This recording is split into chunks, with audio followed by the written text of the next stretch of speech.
سيدنا محمد وعلى آل سيدنا محمد كما صليت على سيدنا إبراهيم وعلى آل سيدنا إبراهيم وبارك على سيدنا محمد وعلى آل سيدنا محمد كما باركت على سيدنا إبراهيم وعلى آل سيدنا إبراهيم إنك حميد مجيد. اللهم صل وسلم وبارك على سيدنا محمد نبيك ورسولك وسيدنا إبراهيم خليلك وصفيك وسيدنا موسى كليمك ونجيك وسيدنا عيسى روحك وكلمتك وعلى جميع ملائكتك ورسلك وأنبيائك وخيرتك من خلقك وأصفيائك وخاصتك وأوليائك من أهل أرضك وسمائك. وصلى الله على سيدنا محمد عدد خلقه ورضاء نفسه وزنة عرشه ومداد كلماته وكما هو أهله وكلما ذكره الذاكرون وغفل عن ذكره الغافلون وعلى أهل بيته وعترته الطاهرين وسلم تسليما. Mutahhar ruh şeriflerine salavat-ı şerife getirenlerin ahir ve akıbetleri hayrola. Âl-i azvâc-ı tahirat-ı evlâd-ı Resul-i Ashab-ı Güzin efendilerimizin, Sâir-i Enbiya Azam ve Resul-i Kiram Hazırat'ın ervah şeriflerine, Pirimiz Bilal-i Habeşi radıyallahu anh efendimizin, Mihmandar-ı Resul-i Kibriya, Eyyub Sultan Halid bin Zeyd Eba Eyyub el-Ansari radıyallahu anh, Şah Murşidan, Şah Hacı Muhammed Bahaddin Akşebendi el-Bukhari, Mevlana Celal-Din Rumi, Mevlana Ziyaddin Khalid el-Baghdadi, Sahibu Zaman, Kıbletül İslam, Şeyh Mevlana Muhammed Nazım Adel el-Hakkani, Sahibu Seyf, Şeyh Abdülkerim el-Kıbrıs Rabbani, Kaddesallahu esraruhum hazıratın ervahı için, Hadimul Harimeyn-i Şerifen Yavuz Sultan Selim Han, Ebel Fatih vel Magazi Fatih Sultan Mehmet Han ve Serdar-ı Hakan Sultan Abdülhamid Han cennet mekan, Firdevs-i Aşiyana hazıratın ervahına ve avni inayetine, Ala husus bu caminin bayinesi ve bugüne kadar içerisinden gelmiş geçmiş İmam Muazzin Kayyim cemaatin ve kafi ehli eman ervahı için, Allah rızası için El-Fatiha. Euzubillahimineşşeytanirracim. Bismillahirrahmanirrahim. İnnallâhu ve melâiketuhu yusallûne alen-nebi. Ya eyyühellezîne âmenû sallu aleyhi ve sellimû teslîmâ. Allahümme salli ala seyyidina Muhammedin ve ala ali seyyidina Muhammed. Allahu Ekber, Allahu Ekber. Allahu Ekber, Allahu Ekber. Eşhedü en la ilahe illallah. Eşhedü en la ilahe illallah. Eşhedü enne Muhammeden Resulullah. Eşhedü enne Muhammeden Resulullah. Hayya alas-salah. Hayya alas-salah. Hayya alel-felah. Hayya alel-felah. Allahu Ekber, Allahu Ekber. La ilahe illallah. La ilahe illallah. Seyyidina Muhammed Resulullah sallallahu aleyhi ve sellem. Elhamdülillah, elhamdülillah. Elhamdülillahi Rabbil alemin. Ve salatu ve selamu ala Resulina Muhammedin ve ala alihi ve sahbihi ecmain. Nehmadullah Teala ve nastağfiru eşhedü en la ilahe illallah vahdehu la şerike lah. Neşhedü enne seyyidina Muhammeden abduhu ve habibuhu ve resuluhu sallallahu aleyhi ve ala alihi ve azvacihi ve sebet tabi hulefel raşidin mahadin min ba'di. وزراء المتي على التحقيق وخصوصا منهم على الأميت خلفاء رسول على التحقيق أمر المؤمنين حضرات أبو بكر وعمر وعثمان وعلي وعلى بقية الصحابة التابعين رضوان الله عليهم أجمعين يا أيها المؤمنون الحاضرون اتقوا الله تعالى فإن الله مع الذين اتقوا والذين هم محسنون. الحمد لله رب العالمين والصلاة والسلام على أشرف الأنبياء والمرسلين سيدنا مولانا محمد وعلى آله وصحبه أجمعين. All praises are due to Allah, the Lord of the universes. All praises are due to Allah, who gives support to His holy Prophet ﷺ in the Holy Quran, saying, BismillahirRahmanirRahim. If the intention of the enemy is to deceive you, then Allah is enough for you. It is He who supports you with His help and with the believers.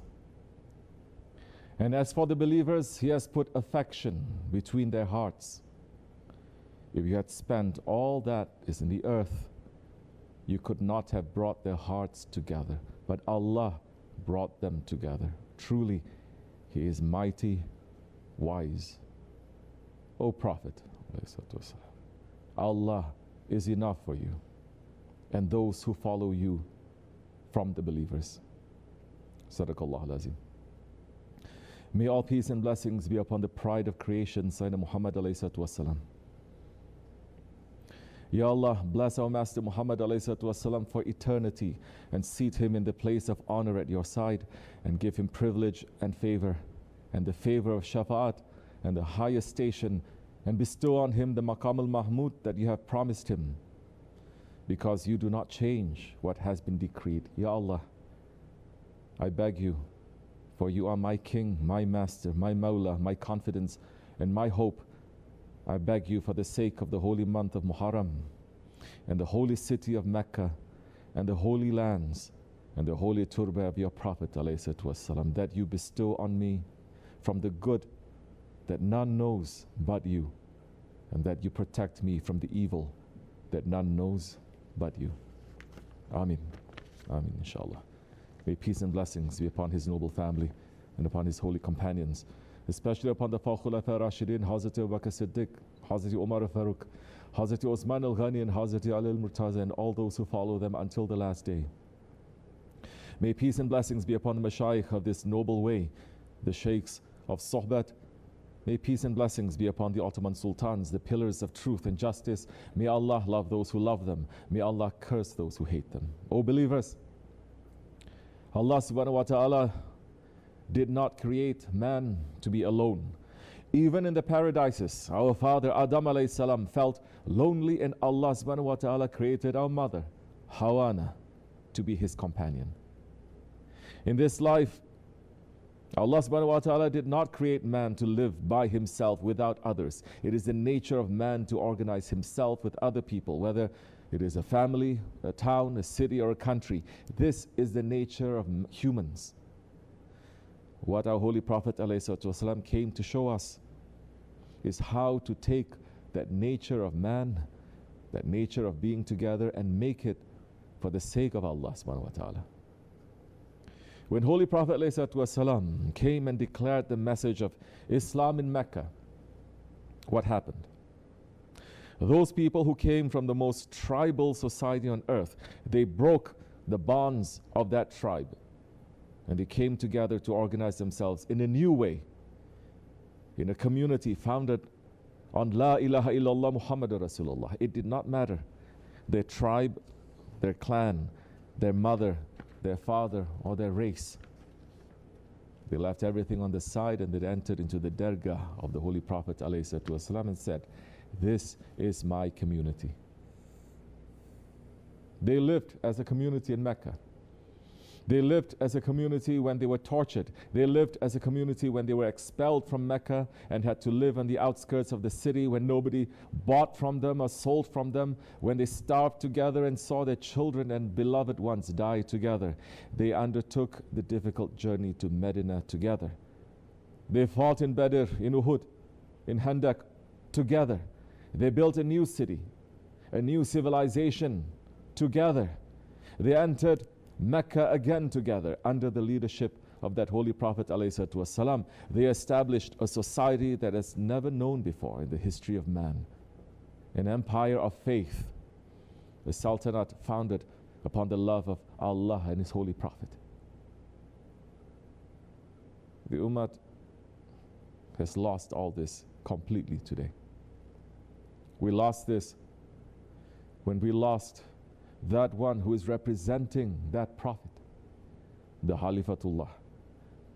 We lost this when we stopped believing in sheikhs. We lost this when the sickness of thinking that every person can interpret Islam as they liked, entered into this ummah. We lost this when political power is dictating what the faith is. The Holy Prophet ﷺ made it clear that only the Jamaat is in safety. He said, the Jews split into 71 sects. One of them is in paradise, and 70 are in hellfire. The Christians split into 72 sects. 71 are in the hellfire, and one of them is in paradise. By the one in whose hand is the soul of Muhammad ﷺ, my nation will split into 73 sects. One of them is in paradise, and 72 are in hellfire. It was said, Ya Rasulullah, who are the ones in paradise? The Prophet ﷺ said, the united community, the Jamaat. And in another hadith sharif, Holy Prophet ﷺ is saying, I command you with 5 words with which Allah commanded me: to listen, to obey, to struggle in the way of Allah, to make hijrah, and to unite with the Jamaat. For whoever splits away from the Jamaat as much as a handspan has cast off the protection of Islam from his neck until he returns, whoever calls to the ways of Jahiliyyah will surely be among the rubble of hell. A man said, Ya Rasulullah, even if he prays and he fasts, the Prophet ﷺ said, even if he prays and fasts. So call to the ways of Allah, who has named you the Muslims, the believers, the servants of Allah. This is a warning from Sayyid al-Kainat. Understand that without the Jamaat, without the structure of a community, we cannot even perform the basic functions of Islam. The Sunnah of the Holy Prophet ﷺ, a basic foundation of implementing that Sunnah in a person's life is that he is around a community. Understand that the Prophet ﷺ implemented the Shariat and the laws of Islam when he founded the community in Medina. How can you pray if you have nobody to pray with? How can you give zakat if there's nobody to give it to? How can you fast Ramadan if you have nobody to share your meals with? How can you learn manners and how to be a human being if you force yourself to be alone, sitting in a room by yourself? The hadith of the Holy Prophet ﷺ, describing the blessings of being in a Jamaat, they are endless. He's saying, verily the prayer of a man with another man is purer than his prayer alone. And his prayer with 2 men is purer than his prayer with 1 man. The more there are, the more beloved it is to Allah Almighty. And he ﷺ is saying, Allah will announce on the day of resurrection, where are my neighbors? Where are my neighbors? The angels will say, our Lord, who is befitting to be your neighbor? Allah will say, the ones who filled the masjids. And it is reported that some people came to the Holy Prophet ﷺ and said that they ate food but they didn't get full. Holy Prophet ﷺ asked if they ate separately, and they said yes. Then he said, eat your meals together and make zikr of Allah's name over it, for you will be blessed in it. Of course, there are people who have no choice, who are unable to be around a community, who due to hardship are by themselves. Even still, their hearts may be with the community, because the Prophet says, ﷺ, verily the spirits of 2 believers will meet throughout the day, even if they do not see each other. So what happens when people start to live in community for the sake of Allah? Their hearts must start to come together. They must build familiarity to each other. They must build love and care to each other. And that love will pull the Prophet's love. And that love will pull Allah subhanahu wa ta'ala's love. Holy Prophet ﷺ is telling us in Hadith Sharif, Allah Almighty said, my love is a right upon those who love each other for my sake. My love is a right upon those who visit each other for my sake. My love is a right upon those who sit together for my sake. My love is a right upon those who maintain relations for my sake. Being in a community makes you to learn friendship. Holy Prophet ﷺ is saying in the Hadith Qudsi, Allah Almighty said, my love is a right upon those who befriend each other for my sake. And my love is a right upon those who defend each other for my sake. Friendship is one of the strongest anchors of a person's Islam. The Prophet ﷺ asked the Sahaba, which hook of Islam is the strongest? Some said namaz. He ﷺ said namaz is good, but it is not that. Some people said fasting. Some people said struggle, and Holy Prophet said it is good, but it is not that. Then the Holy Prophet ﷺ said, the strongest hook of faith is to develop friendship and enmity for Allah alone. So who are we making into our friend?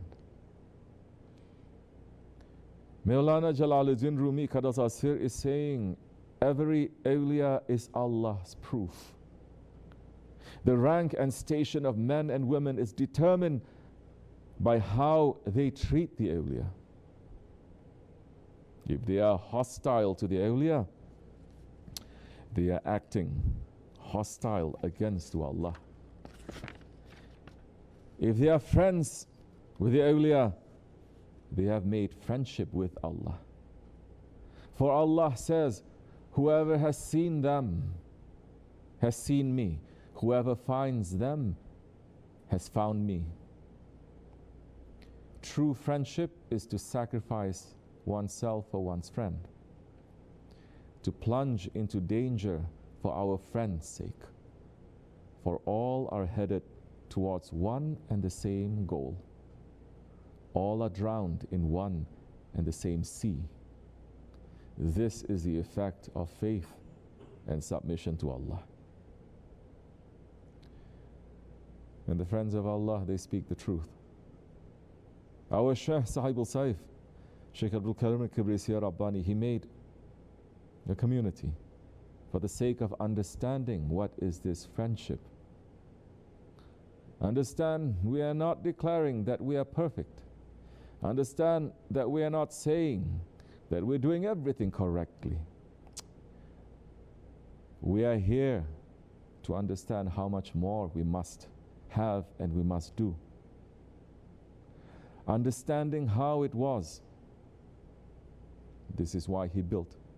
For the understanding of how it was that the Sahaba Kiram lived with the Holy Prophet ﷺ, for not being separated and scattered apart in this Akhir Zaman. It doesn't matter if a person is physically part of this community or not. What matters is the heart. If we are part of this community with our heart, we are part of the work of our Shaykh. And he's saying, we pulled ourselves from outside communities and we are trying to build our own community. We are trying to bring all these orders that are given to us through the Holy Prophet ﷺ. My duty is to bring the community together, to watch, to make you understand what is right and what is wrong, and to work on people. Your duty is to accept when I say this is right and this is wrong. That way we can build. Otherwise, we're not going to be able to build. And in the day of judgment, you are going to be responsible. Not only me, you will be responsible. Every individual will be responsible. You will be accounted for whether you did what is for you or not. Everyone knows what is for them to do. And everyone knows what is their duty in this world. This community looks very small, but who knows? Maybe it is one of the biggest works. For me, it is one of the biggest works. It doesn't matter if it's small. We are not trying to change the world. We are trying to build something. And whoever helps in that, whoever spends on the way, they will be blessed. Whoever tries to put barricades knowingly or without knowing, they will be cursed. Shaitan is telling to destroy anything that is built. And Allah and His Prophet ﷺ is saying to us, anybody who destroys anything that is built, they are under the curse. They will be under the curse in dunya, and they will be under the curse in akhirat. Of course, when Shaitan sees a strong community, when he sees people's hearts coming together, when he sees that a person's love is building to his sheikh, of course Shaitan will run to break it. This is a sign that the community is getting bigger and stronger. This is what fitna is. The effort of Shaitan to come and break a community. The one who engages in fitna is cursed. Shaykh Effendi is describing the strategy that Shaitan uses to break communities, saying, Shaitan says to his helper Shaitans, be busy with them. If you see two persons talking nicely, what you have to do, you have to go to that one. You have to put doubts in the other one's heart. When that one says something, you're going to make that one to say, no, you see, he is lying. You're going to put a doubt there. Then you have to go to the other one you have to say, you see, he doesn't care for you. Shaitan is saying, and the best friendships, the best ones of you who is working for me is best one of you who is breaking friendship. Those people who are friends with each other, those people who care, who love each other. Because their Prophet said to them, if you are not saying La ilaha illallah, you are not entering into paradise. But if you don't love each other, it doesn't count that you are saying La ilaha illallah. So make them to say kalima through the heart, to the tongue, but through the heart, make them to hate each other. May Allah protect us from that. Of course, the sheikhs, they know the strategies and the plans of shaitanic people. Shaykh Effendi is explaining very clearly, for now until Judgment Day, for everyone to understand, Shaitan knows that if a man says kalima through the tongue, but he hates his brothers in his heart, such a man's kalima is not counted, and he will not enter paradise. So Shaitan is coming to us to break the bonds of our brotherhood and to plant the seeds of hatred in our heart. We must be watchers and guardians over our heart. We must watch to see if our heart is containing love for those who are joining with us to build a community for Allah's sake, or if hatred is entering. We must watch to see if our heart is having love for our guide, the inheritor of Rasulullah, if Shaitan's workers have put those seeds of doubt and anger in our heart.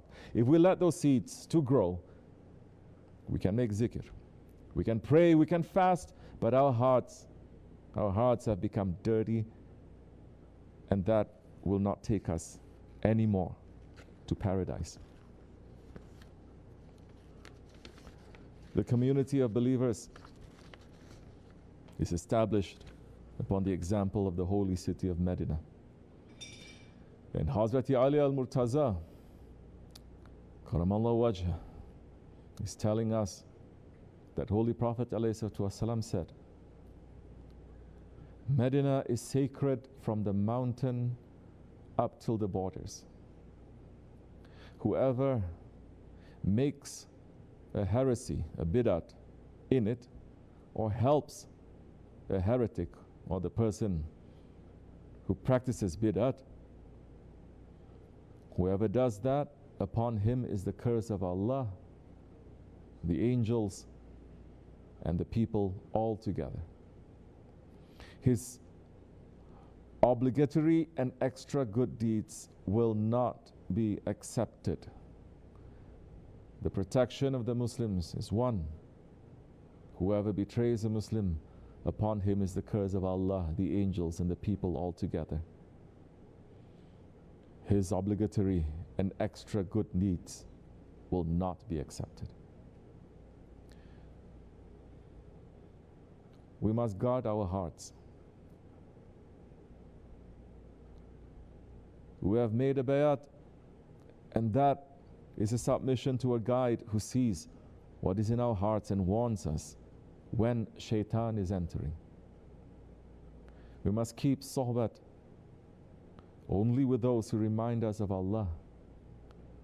Ibn Masud radiallahu anhu said, remember Allah Almighty often. You must not be in anyone's sohbat unless they help you to remember Allah Almighty.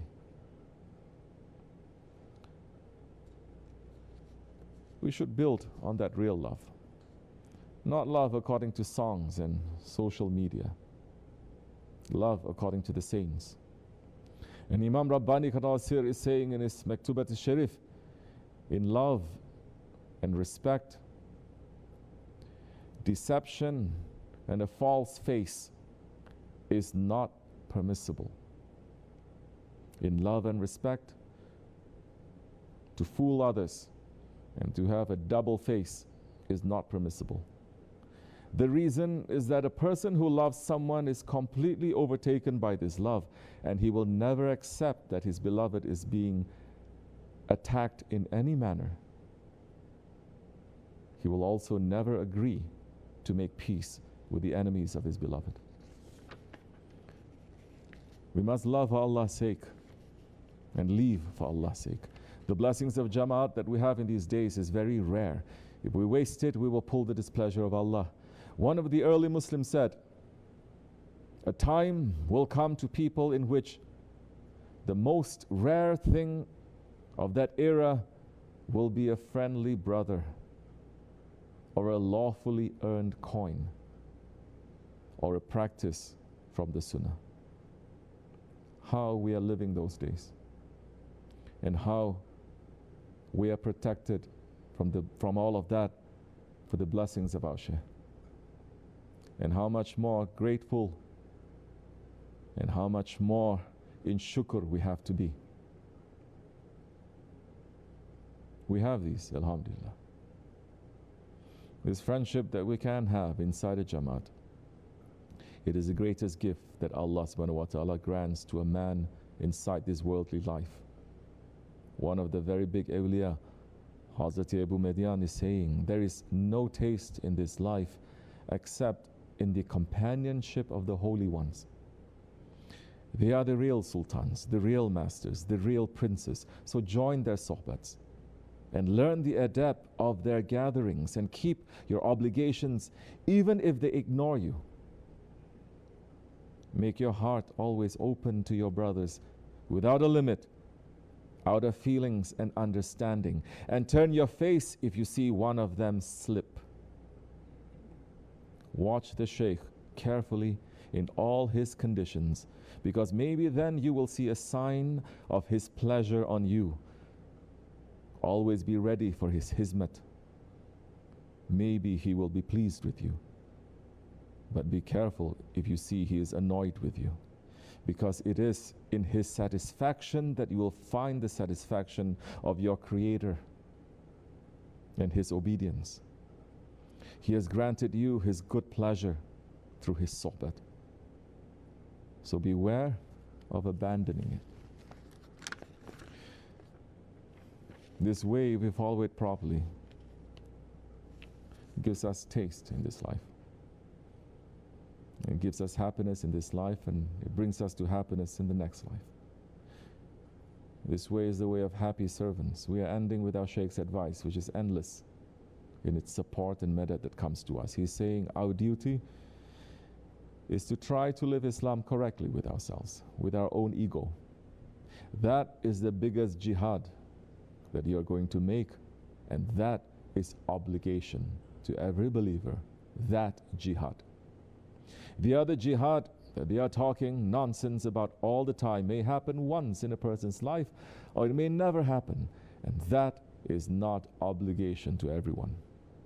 That is only obligation to those people who fit to that category whom the Khalifa is ordering. It's not obligation to everybody. But the Jihad al-Akbar, the biggest jihad with the ego, is obligation to everyone From young to old, from male to female, it is obligation. Everyone must try, must run, and must work on their ego. That is obligation. Don't say, I reach to 70 or 80 and I'm going to leave it. No. Shaitan may come around again. He is tired with those ones, trying to run away from them. But if you give him free invitation, then he may come around again. So smile. One invitation you are giving to Shaitan is when you have a bad face and you are not smiling. Then you are giving invitation to Shaitan saying, come to me. Leave that. Allah subhanahu wa ta'ala loves his happy servants. The more happy they are, the more he sends to them. Amen. Astaghfirullah. Astaghfirullah. Astaghfirullah lazim alazi. La ilaha illa wa wa atubu ilayh. لا إله إلا الله وحده لا شريك له له الملك القدير لا إله إلا الله وحده لا شريك له له الملك لا إله إلا الله وحده لا شريك له له الملك لا إله إلا أنت سبحانك إني ظالم لا إله إلا أنت سبحانك لا إله إلا أنت سبحانك سبحان قدوس ربنا رب الملك سبحان قدوس ربنا رب سبحان قدوس إن ديننا الله الإسلام وصل على سيدنا محمد عدد ما أنبتت الأرض منذ دحوتها وصل على سيدنا محمد عدد النجوم في السماء فإنك أحصيتها وصل على سيدنا محمد عدد ما تنفست الأرواح منذ خلقتها وصل على سيدنا محمد عدد ما خلقت وما تخلق وما أحاط به علمك وأضعاف ذلك اللهم صل عليهم عدد خلقك ورضاء نفسك وزنة عرشك ومداد كلماتك ومبلغ علمك وآياتك اللهم صل عليهم صلاة تفوق وتفضل صلاة المصلين عليهم من الخلق أجمعين كفضلك على جميع خلقك اللهم صل عليهم صلاة دائمة مستمرة الدوام على مر الليالي والأيام متصلة الدوام لا انقضاء لها ولا انصرام على مر الليالي والأيام عدد كل وابل وطل اللهم صل على سيدنا محمد نبيك وسيدنا إبراهيم خليلك وعلى جميع أنبيائك وأصفيائك من أهل أرضك وسمائك عدد خلقك ورضاء نفسك وزنة عرشك ومداد كلماتك ومنتهى علمك وزنة جميع مخلوقاتك صلاة مكررة أبدا عدد ما أحصى علمك وملء ما أحصى علمك وأضعاف ما أحصى علمك صلاة تزيد وتفوق وتفضل صلاة المصلين عليهم من الخلق أجمعين كفضلك على جميع خلقك اللهم اجعلني ممن لزم ملة نبيك سيدنا محمد صلى الله عليه وسلم وعظم حرمته وأعز كلمته وحفظ عهده وذمته ونصر حزبه ودعوته وكثر تابعيه وفرقته ووافى زمرته ولم يخالف سبيله وسنته اللهم إني أسألك الاستمساك بسنته وأعوذ بك من الانحراف عما جاء به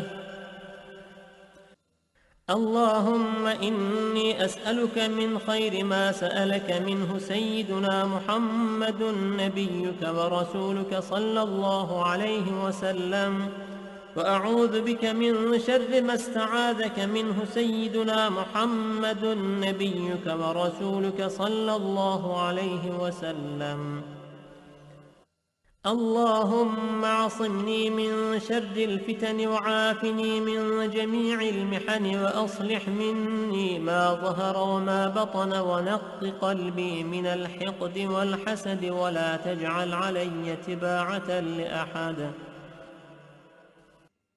اللهم إني أسألك الأخذ بأحسن ما تعلم والترك لسيء ما تعلم، وأسألك التكفل بالرزق والزهد في الكفاف والمخرج بالبيان من كل شبهة والفلج بالصواب في كل حجة والعدل في الغضب والرضاء والتسليم لما يجري به القضاء والاقتصاد في الفقر والغنى والتواضع في القول والفعل والصدق في الجد والهزل. اللهم إن لي ذنوبا فيما بيني وبينك وذنوبا فيما بيني وبين خلقك، اللهم ما كان لك منها فاغفره وما كان منها لخلقك فتحمله عني وأغنني بفضلك إنك واسع المغفرة. اللهم نور بالعلم قلبي واستعمل بطاعتك بدني وخلص من الفتن سري واشغل بالاعتبار فكري وقني شر وساوس الشيطان وأجرني منه يا رحمن حتى لا يكون له علي سلطان. بسم الله الرحمن الرحيم. صلى الله على سيدنا ومولانا محمد وعلى آله وصحبه وسلم. اللهم صل على سيدنا محمد وأزواجه وذريته كما صليت على سيدنا إبراهيم وبارك على سيدنا محمد وأزواجه وذريته كما باركت على آل سيدنا إبراهيم إنك حميد مجيد.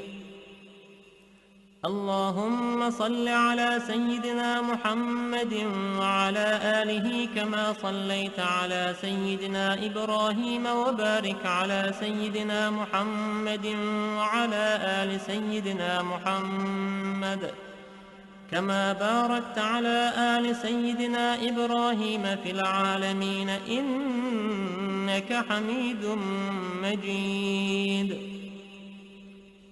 اللهم صل على سيدنا محمد وآل سيدنا محمد كما صليت على سيدنا إبراهيم وبارك على سيدنا محمد وآل سيدنا محمد كما باركت على سيدنا إبراهيم إنك حميد مجيد. اللهم صل على سيدنا محمد النبي الأمي وعلى آل سيدنا محمد. اللهم صل على سيدنا محمد عبدك ورسولك. اللهم صل على سيدنا محمد وعلى آل سيدنا محمد كما صليت على سيدنا إبراهيم وعلى آل سيدنا إبراهيم إنك حميد مجيد.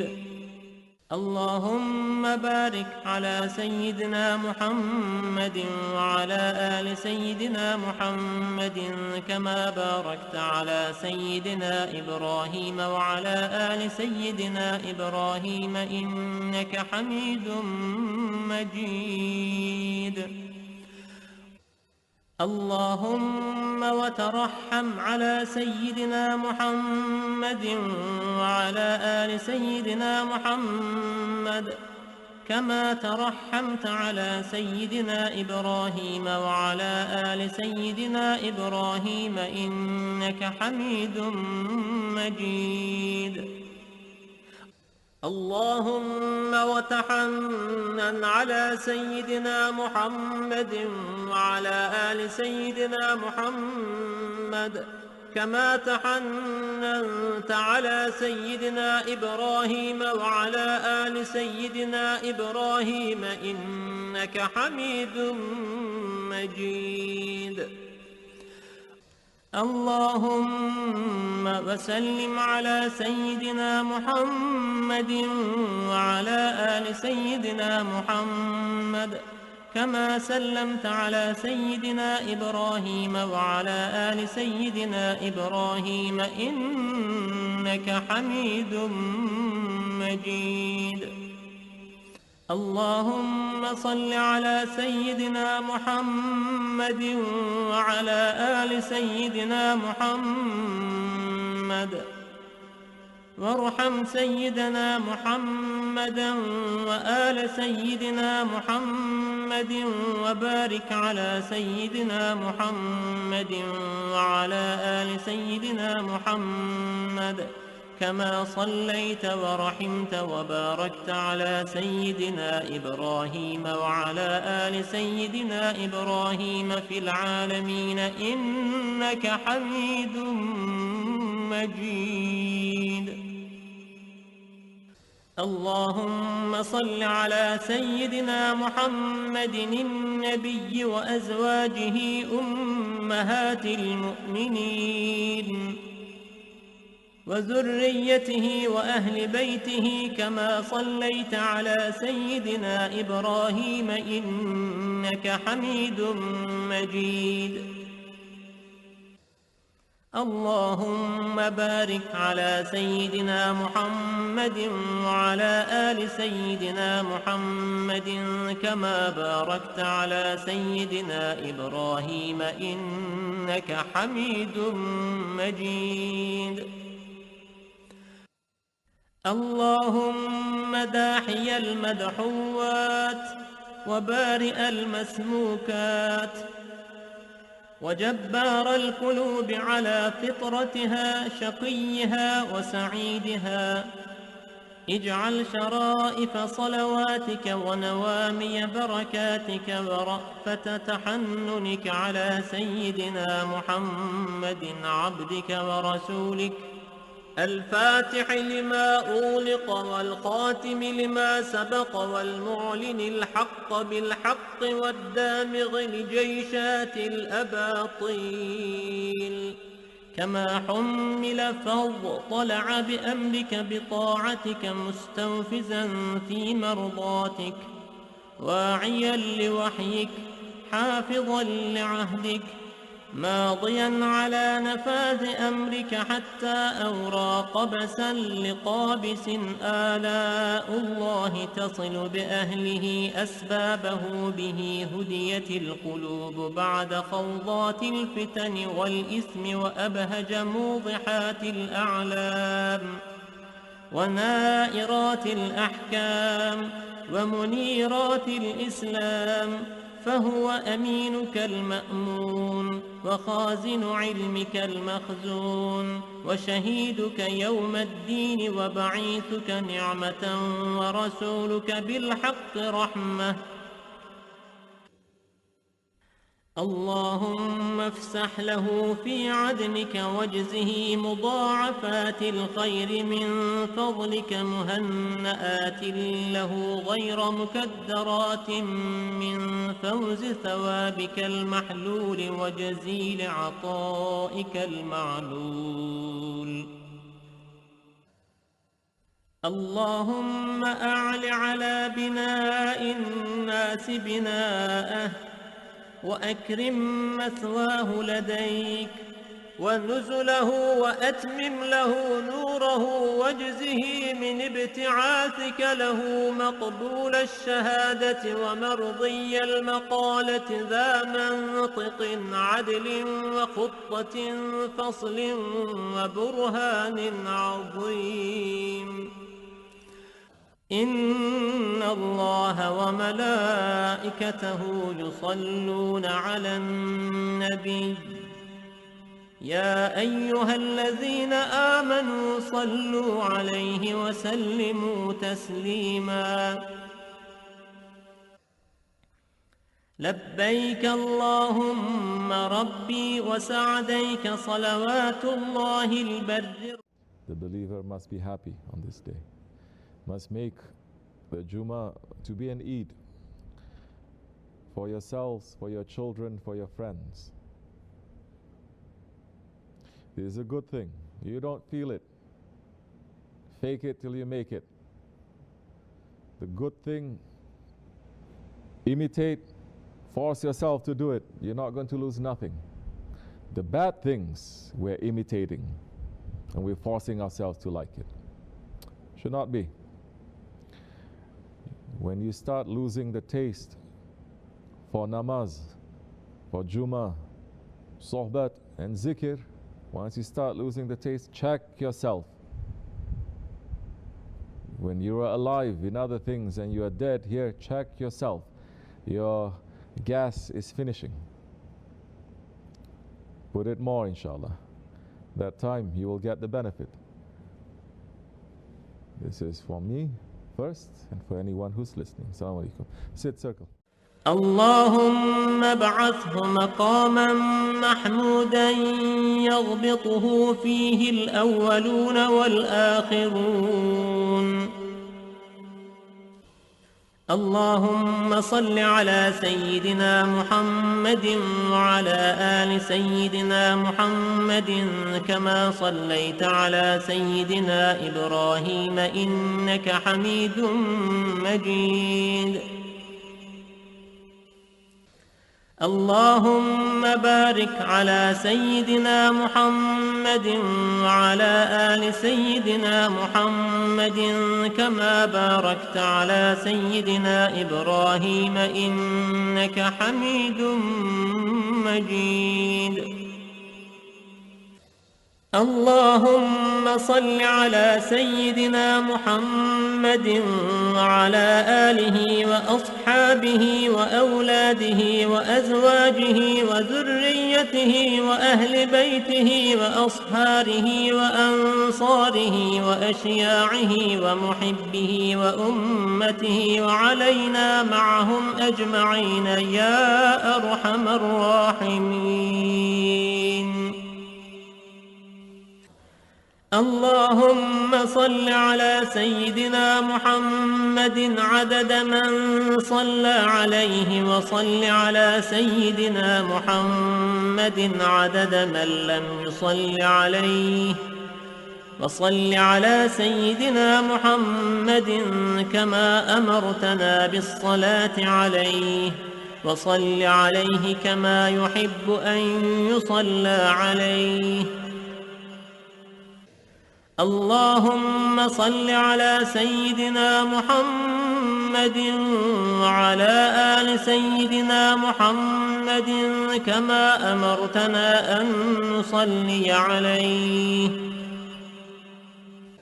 اللهم صل على سيدنا محمد وعلى آل سيدنا محمد كما هو أهله.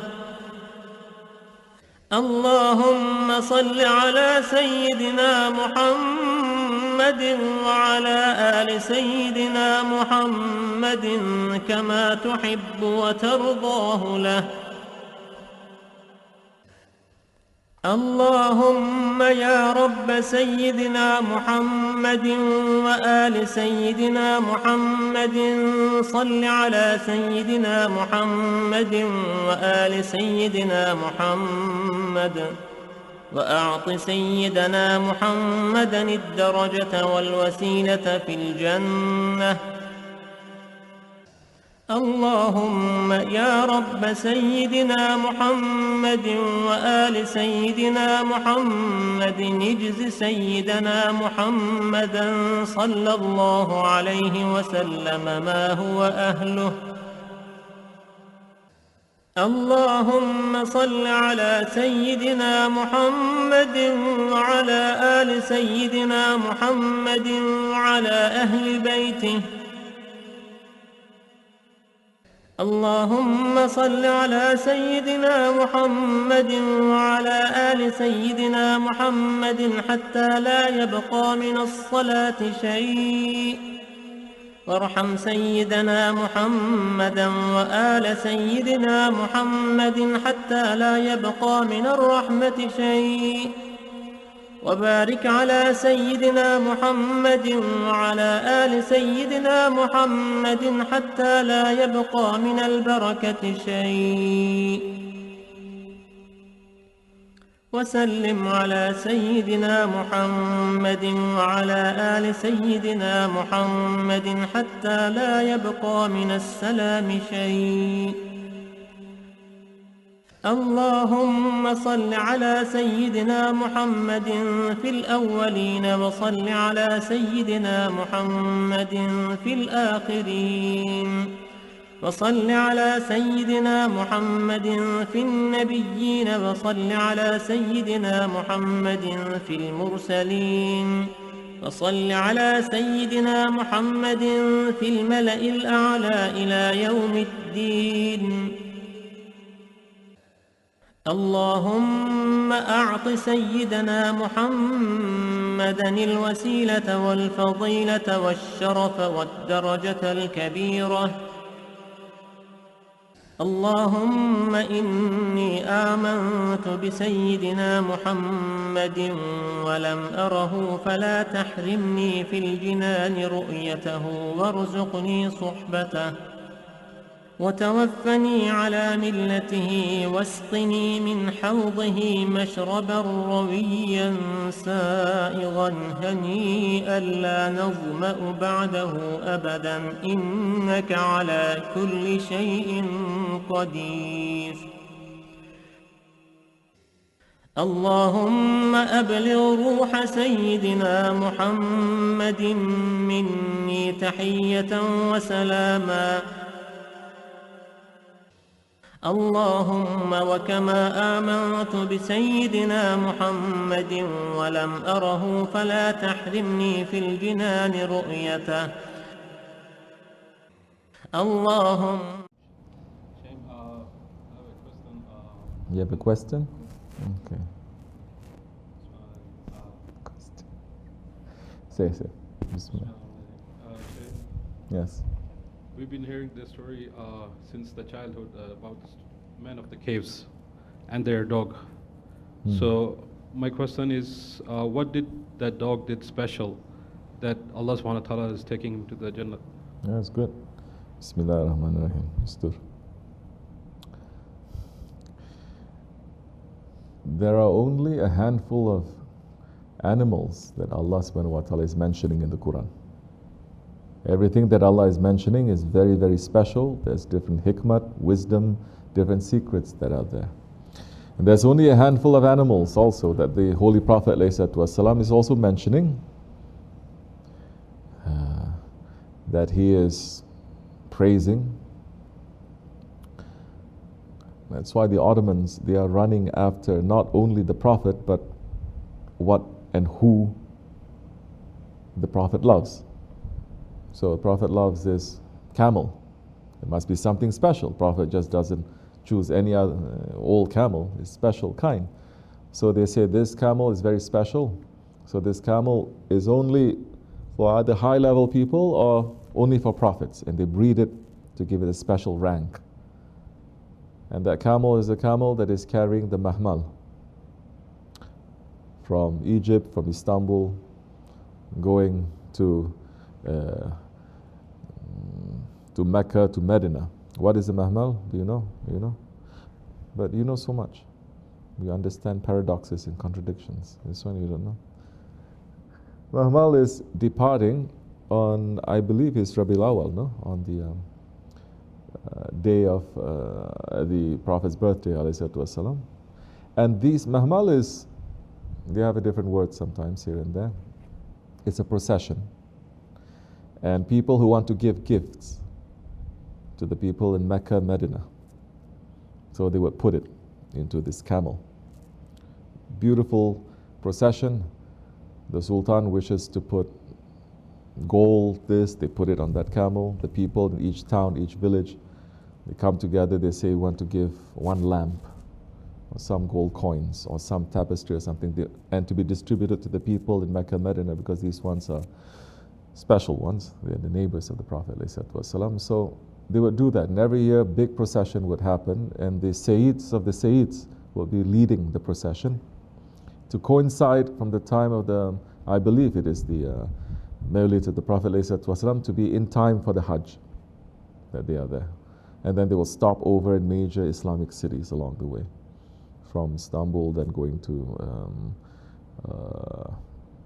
Egypt, other places too, they pick up. So, and that camel that the Prophet ﷺ used to ride, that one that he used to ride, that one that he let, for it to be free. You understand? When he entered into Medina, wherever he's sitting, and that's where he needs to go. So, the camels chose to, the one is riding that camel. He's carrying all the gold and all the precious things, not only from the Sultan, but from all of the Ummah that he will send. And a very beautiful procession. Hundreds of people will be there, they're playing drums, they're following it also. And that camel, they would have a representative of the Sultan to lead the camel to walk. And that representative of the Sultan is representing the Khalifa. So the Khalifa is not sitting, the Khalifa is the one who is holding the stirrups. You understand? A servant of the Prophet ﷺ. So very deep symbolic meanings to that. This is one of the things where just to see it, just to hear about it, it brings faith to you. It brings sweetness. It brings you some beauty from Islam. These are one of those things. There are so many that have been taken away from us. So now nobody gets any refreshment from that kind of a situation, practice. And so there's only a few animals that is mentioned, and that dog, which is called the kitmir, is, you know the story, a group of young people, 7. They have their names too. They're living in the time before the time of the Holy Prophet ﷺ. Their names are Greek or Latin sounding. And they were believers, young people. What is this? Bee coming? Huh? Oh, it's a weird thing. And you have a special power now? You're calling them? Everyone around me, they all have special powers, yani, mashallah. And so these 7 men, young men, they were believers, and they decided to withdraw themselves from society, from their people, because their people were going the wrong way, not believing in Allah, not practicing it in their lives. There was wrong things that was happening. So they say, we're not part of it, not just saying and then being part of that society, but they actually removed themselves. And they went into a cave with that dog, and they slept. And Allah made them to sleep for 100 years, so that when they woke up, they thought they've only slept for part of a day. But when they woke up, 100 years have passed. They wanted to go into the city. They didn't know how much time, but they went to the city. They discovered that 100 years have passed, but now that city has become believers, and they were welcomed back. The 7 sleepers. There is a cave there. It's in Turkey. It's very blessed. There are a few maqams, places where they are remembered also. Now that dog is a kitmir. They did not leave their Allah. That dog did not leave them. And Allah specifically mentioning that dog too. What did that dog do? There are 12 characteristics of the dog that our Grand Shaykh and Shaykh Effendi has been concentrating on, that you should put in your houses. Don't just put calligraphy that you just say, it's nice, but you don't know the meaning, you don't take the wisdom from it. The words of the awliya Allah, you should put, because they are the distillation, this is the essence, this is the teachings of Allah and His Prophet. And they put it in a language, in a way that it is very easy for us now to take and to put in our lives, to consume. You understand? As Shaykh Effendi said, one of the animals that Allah mentioned is the bee. It's a very blessed animal. They're going around thousands of flowers taking the nectar. And Shaykh Effendi says, there is sweetness that is from every flower, and there is also poison. And the bees, they separate this, the goodness and the poison. And the poison is what's going to make them to die, but the sweetness they bring together, and it becomes a honey, and it becomes a cure. So, this 12 characteristics of a dog that our grand sheikhs and the saints, they are saying, this is like them taking the wisdom of all the thousands of years, understanding millions of people, taking the different paths to Allah and taking the honey from it so that it's easy for us to take, and it is going to give benefit and a cure to us. People are going to say Quran is a cure. Of course Quran is a cure, but Quran itself is saying it can be a cure, it can be a poison too. There are so many people who take from the Quran and they interpret their own way, it becomes a poison. But there's no way that you can take these 12 characteristics of a dog that awliyas and prophets they share and you can misinterpret that. So we should have that, understand what it is. Grand Shaykh is saying, Shaykh Effendi is saying, these are the 12 characteristics that the prophets and the saints they share. They are loyal, they are good-natured, they remember goodness. If their master hits them, they go, the master just looks at them, they come back, tails wagging. You understand? They are zahid. They don't need too many things. They live very simple life. So there's a lot of characteristics that are there that the dogs they possess. That kitmir is remembered from that time until now, especially in this ummah of the Prophet ﷺ. They have been forgotten for a long time, but since the Prophet came for 1400 years, it used to be every Muslim knows this. They would even put their names and the names of their dog in their houses. There's a special blessing that comes when you just remember the names of those ones who love Allah. And they would tell their children, and they would take sweetness and nourishment in it, from it. And those ones, they are saying, let us be like that dog to you, Ya Rasulullah. Let us be like that kitmir. That kitmir is loyal to the masters. Let us to be like that to you. So we take lesson from it. Because everything that Allah has created is giving lesson to the believers. So look at those characteristics and say, how do we fit? What are the things that we need to work on?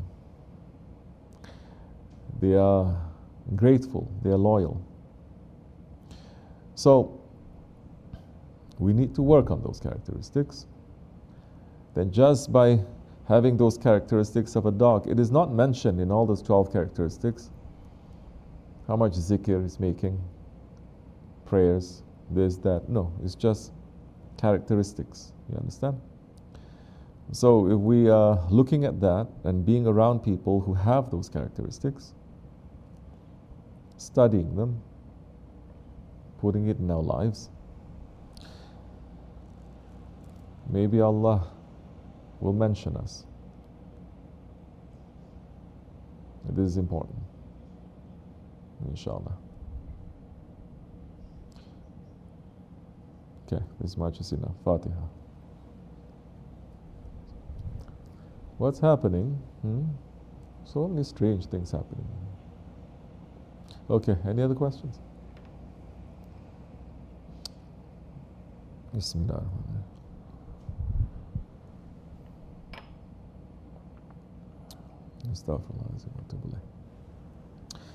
That's good. If there's no questions, I'm going to take a break. I'm not going to talk so much.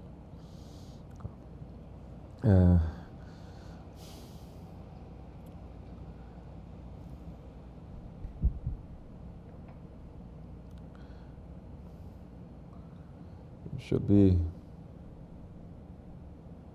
careful a little bit in these days. Like what the khutbah is saying, we should watch our hearts. Never think that you are special. Never think that you are high or holy. Don't. Always remember your bad deeds and how Allah is giving mercy to you. That will be a break to your ego. Don't concentrate on what people say about you, praising you. Don't even concentrate if Shaykh Effendi is praising you on that. Doesn't matter so much, because you yourself, you must know the wrong things that you have done. Concentrate on that. So don't get drunk and don't get lost. Continue with your own work. Doesn't matter. The caravan still continues. The dogs may bark. To stop and to bark back at the dog is not very foolish. It's not very smart. It's very foolish. So may Allah keep us with intelligence and with a good humor, and keep us in happiness in this way. Inshallah. Wa min Allahu tawfiq. Al-Fatiha. Assalamu alaikum. Okay. Oh, tea is here. Okay, everybody wake up. Okay. Yes, you have a question? Say. Give them. Yesterday we were talking about the man who was rolling around happy that he lost his sheikh. Yes. He lost his sheikh? What do you mean? Or he disconnected from his sheikh. Right. Those that disconnect from their sheikh seem to fall into disaster after. That is because their ego becomes more dominant and takes them the wrong way, or they no longer have the protection of their sheikh. Both and more. There's no protection. Whatever that is there, the shaykh puts you, right? Loads you up with rahmat, with jewels, with things. And when you stray away from that, then the wolves will tear you to pieces, because you have something that normal people don't have. They'll tear you to pieces. There's no protection. Your ego goes crazy. And I thought you were going to say most people, everyone who left, they are all very happy. And I said, yes, they are. They're very happy for a short while. After that, something else sinks in. There is a pattern. It's not a anything can happen situation. There is a pattern that we see it happening over and over again. So, the one who has no shaykh, his shaykh is Shaytan. Understand? This is the danger. And there are heavier words we don't want to say, because we're still praying for those ones. We are. Sometimes they are asking forgiveness. Sometimes. Very, very rarely. I can count on my 2 fingers when they do something and then they disappear, they do all sorts, and then they say, well, forgive us. Forgive us for whatever that we have done. Sort of a general forgiveness also, not really. Just say, oh, if I did anything wrong, forgive me. You know, that's not sincere actually. But it's okay. They don't know that we forgive them already even before they ask. And they don't have to ask. The matter is not forgiveness also. The matter is, as human beings, as murids, as mature believers, we know what we did wrong or not. The forgiveness can be given, but if you believe that you don't do anything wrong, that you have always an excuse, a reason, then you don't learn anything. The next time you're going to make even a bigger mess. So there are those who are asking me, I said, there is nothing to forgive because it's already given, it's already forgiven between you and me. It's done. But if you don't learn, then you're going to be stuck there. Either you're going to be stuck insisting you never did anything wrong, or you're going to be so stuck that you're going to be repeating those same mistakes over and over again. And that's dangerous also. So yeah, Shaitan is not running around to pull unbelievers. He's not running around to pull even regular people because they're already in his system. He's running around to those ones who are out of that system, who's keeping themselves clean. So it is his job to make confusion outside and inside, to whisper. That's his job. It is our job now to defend ourselves. So if you're going to come to tariqat and you're going to find it strange and that you have doubts and you're going to believe in your doubts and you think that being tariqat means I should not have any doubts at all, then you're being very naive. Of course Shaitan is going to put doubts. Of course your ego is going to say. Of course all these things are going to happen. Tariqat is not paradise that you come here and then you are ego-less. Tariqat, here especially, it is the situation where you come and we will make you to confront your ego, to understand yourself. We'll give you the tools, we give you the medicine, but you have to take it. We cannot open your mouth and put it inside. It doesn't work like that. So there are those who come to tariqat thinking they're already high level. There are those who come to tariqat thinking that now I'm reaching to a higher level of sainthood. There are those who come into tariqat that once you say, as Shaykh Effendi is saying, now your duty is to obey. If I say what is right and what is wrong. Those who come, they say, it's okay, you can tell us what is right, but don't you dare tell me what is wrong. Then all these doubts, once Shaitan is whispering and you are not trying to understand where it's coming from and you get confused, you start feeding it and you start thinking, I have a point, and you stop consulting, you stop being in sohbet, then it's just a slippery slope down. Then you are in an echo chamber, like what we said. You're just going to hear your own voice, nothing else. You don't allow any other voices, your own voice and your own shaitans and your own doubts and your own ego over and over and over and over and over and over and over again. It's going to be very strong. You will not listen to anyone. You don't want to listen to anyone. We all don't. And like I said, this is a pattern. We take lesson from it. Doubts are going to come. Questions are going to come. And this is the way that we say, we don't say you have to accept, you have to obey, you must. No. If you have questions, yeah, ask, find out. But don't ask questions when you already give the answer to yourself. That's not a real question. Don't ask question to prove that you are right and someone else is wrong. That's not a real question. Ask a question because you say, I don't know, really. I don't trust myself, but these things are coming and I need to ask. Sometimes people are saying, I have all these things, but I put it aside. It's up to you. I'm not here saying, please, Your Majesty, talk to me. You have to decide.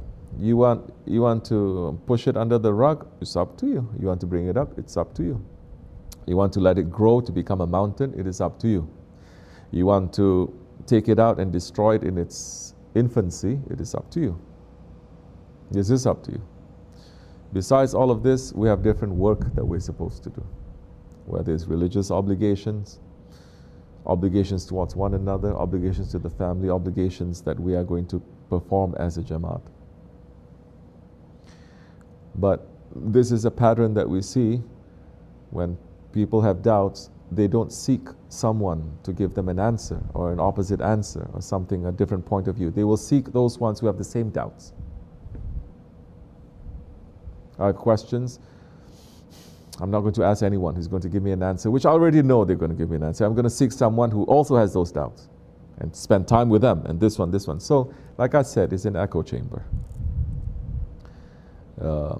This is not being honest. This is not being sincere.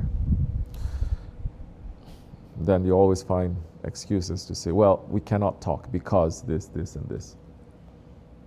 Because we cannot talk because he's not going to say this, he's not going to answer. It's not. You can say that, anyone can say it, but why it took you 9 years to say that? If it's really bad that we are not a place where we can talk, you would have left 9 days after Shaykh Effendi had passed, because you know this is our characteristic, but it's not. Why wait 9 years? You understand? So be careful with the association. Who you associate with. What? Association is not just physical association, your heart, your mind. It has to be. You are going to be questioned, of course. Allah keep us in safety and make us to become real.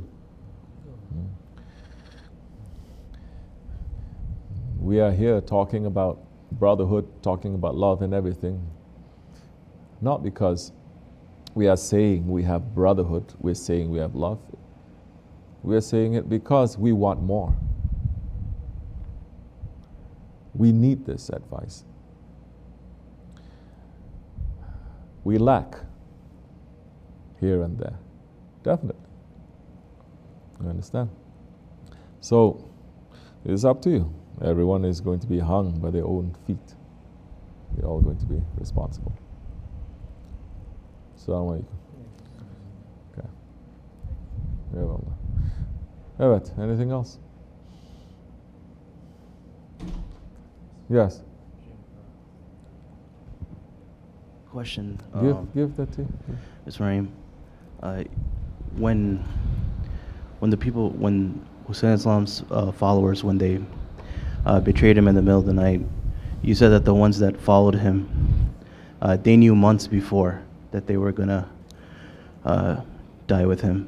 Yeah. And then, so I'm asking, like, not months before, years also. Hazrat Hussein already knew what his fate was going to be, because he was informed to his grandfather in his presence, that the Sahabis also knew that. They are the grandchildren of the Holy Prophet. You think they will not know these things? Of course they did. So as Shaykh Effendi is saying, he's walking to his destiny. Okay, these are not regular people. Allah is opening to them. This is what's going to happen. So make the right decision. Yes, so they knew. Yeah. Yes?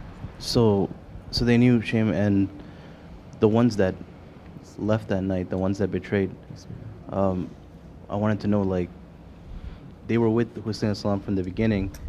So my question is, does it come to that, like, does it build up to that one moment where either it's this or here or there? Like, decisions are made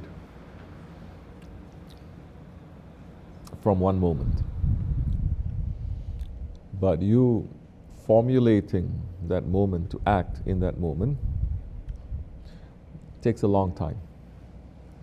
It's not suddenly they decide, they will say, okay, we're going to go. It's already there. This is happening in life, it's happening especially in tariqat and in religion. It's impossible someone who says, we will die for you, Ya Hussein, nighttime, morning time he wakes up and says, okay, we have to leave him. You understand? Especially at that time, it was already very clear how Hazrat Hussein is saying, look, we will die tomorrow. And I know, as Shaykh Effendi is opening this up, he says, I know some of you are shy and shame to tell me that you want to leave. So Hazrat Hussein knew, which means that they also know. And he's making it easy. He says, nighttime, it's going to be very dark. you can go. Basically saying, you think he would not know? There were hundreds of thousands who pledged support, and they were with him, and slowly they start disappearing.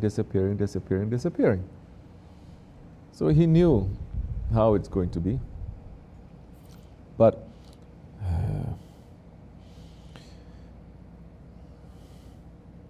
and he is still giving them the opportunity. But those ones that left, they have made those plans. Their hearts start becoming shaky. You understand? Now, how do we stop our hearts from becoming shaky? This is the point. How do we make our hearts to become very strong? This is the thing. Don't just say with words. How you make your hearts to be strong when there are doubts and you rise up against it. When there are whisperings and you answer them. You don't listen to them. These whisperings, they are so dangerous, so important, that Allah dedicated a whole surah. The last words in Quran, last words of that surah is talking about the whisperings of Shaytan and Shaytanic people and asking protection.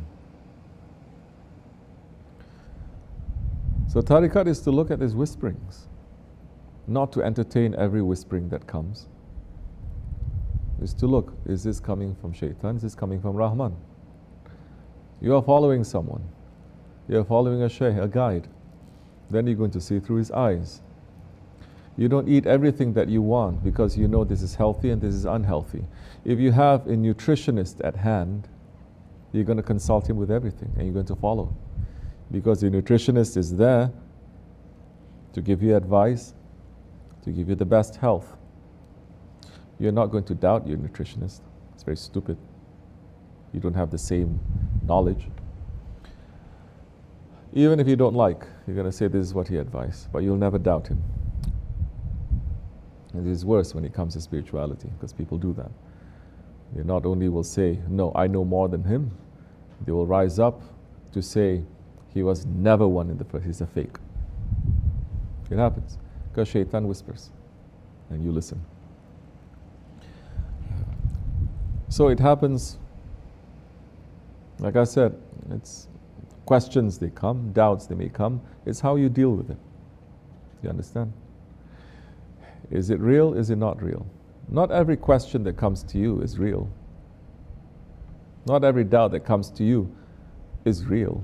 You must know whether this is just Malayani or this is a real question. You don't know, consult. Consult. Especially in the beginning, after the honeymoon period has passed, oh, Shaitan will attack you with everything. And the sheikhs, they make, at that time, they will show the human side a little bit more. So that those ones, that they don't use their intelligence, they don't step on their ego, they will fall to Shaitan too. Say, look at him. He's saying he's a sheikh, but look, he's sleeping over there. Look, what is this? He's throwing food. There are so many people, anything. The shaykh will just do.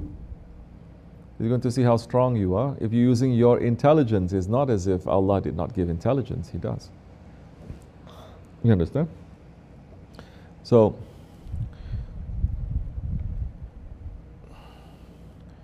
whether it's coming from you or other people, they're going to say, watch out for those people. They only take advantage of you.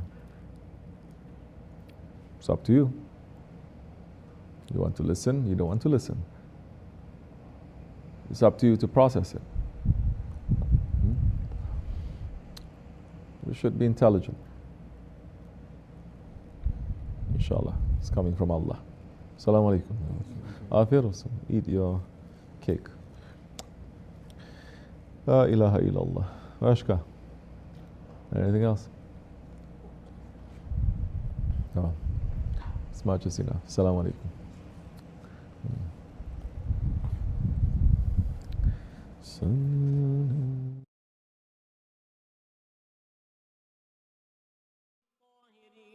وسلم تسليما اللهم صل على سيدنا محمد وعلى أزواجه وذريته وعلى جميع النبيين والمرسلين والملائكة والمقربين وجميع عباد الله الصالحين عدد ما أمطرت السماء منذ بنيتها، وصل على سيدنا محمد عدد ما أنبتت الأرض منذ دحوتها، وصل على سيدنا محمد عدد النجوم في السماء فإنك أحصيتها، وصل على سيدنا محمد عدد ما تنفست الأرواح منذ خلقتها، وصل على سيدنا محمد عدد ما خلقت وما تخلق وما أحاط به علمك وأضعاف ذلك. اللهم صل عليهم عدد خلقك ورضاء نفسك وزنة عرشك ومداد كلماتك ومبلغ علمك وآياتك. اللهم صل عليهم صلاة تفوق وتفضل صلاة المصلين عليهم من الخلق أجمعين كفضلك على جميع خلقك.